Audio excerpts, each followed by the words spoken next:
হবিগঞ্জের নবীগঞ্জে সিআইডি পরিচয়ে এক প্রাথমিক বিদ্যালয়ের শিক্ষককে অপহরণের চেষ্টাকালে দুই প্রতারককে জনতা আটক করেছে।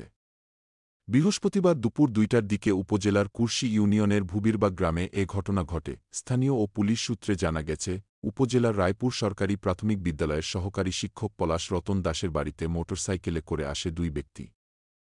তারা নিজেদের সিআইডি সদস্য পরিচয় দিয়ে বলেন, পলাশের বিরুদ্ধে আওয়ামী লীগের সঙ্গে সম্পৃক্ততার অভিযোগ রয়েছে এবং তাকে থানায় নিয়ে জিজ্ঞাসাবাদ করা হবে।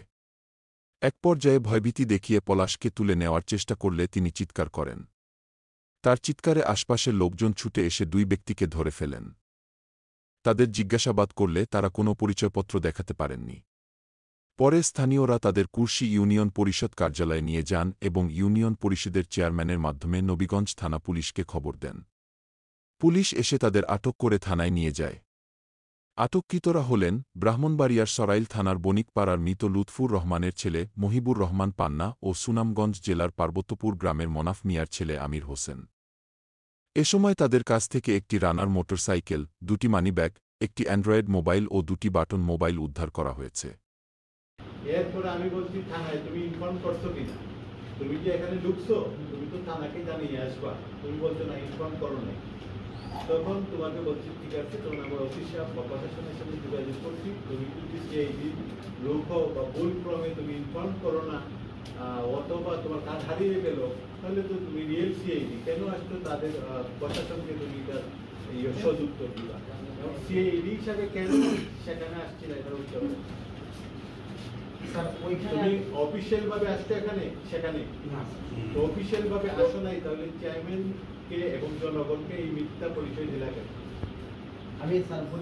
আমি যেটা শর্ট করে কথা, তাহলে আমাকে এই মিথ্যা পরিচয় দিলা কেন এবং জনগণকে মিথ্যা পরিচয় দিয়ে বিভিন্ন হুমকি দামকি গালাগালি এগুলো করলা কেন?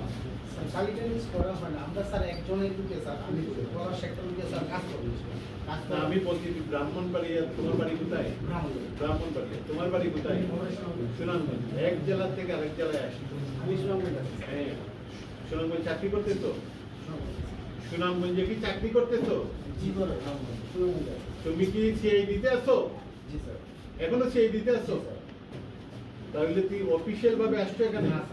আমি টাকা পাইতাম কোন পোস্টার পুলিশের নাকি পুলিশের কোন পোস্টার না পুলিশের সেটা কি বলতে সেটা মিলিংস কি পরে করে হ্যাঁ ক্রিমিনাল ইনভেস্টিগেশন ডিপার্টমেন্টে কি কাজ গোয়া এ হাসো কেন?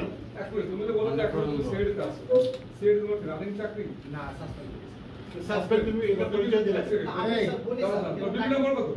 ডিপি নাম্বার কত? নাম্বার 7683 76 কত সালে ঢুকছো আপনি? আমি 2014 7689 তো হয় নাই, ডিপি নাম্বার এটা হয় না একদম সত্যি কথা বলুন। 7689 কি তোমার জব তারিখ কত? 1 সেপ্টেম্বর